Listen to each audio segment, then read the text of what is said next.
அம்மன் அலங்காரம் தினம் தினம் காண வரம் வேணும்.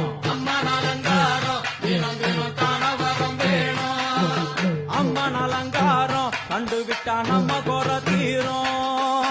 அம்மன் அலங்காரம் கண்டுவிட்டா நம்ம குற தீரும். அம்மனுக்கு விரதம் ஆதி முதல் இன்று வரை வழக்கம். அம்மனுக்கு விரதம் ஆதி முதல் இன்று வரை வழக்கம். சமயபுரத்தில் நம்மை வாழ வைக்க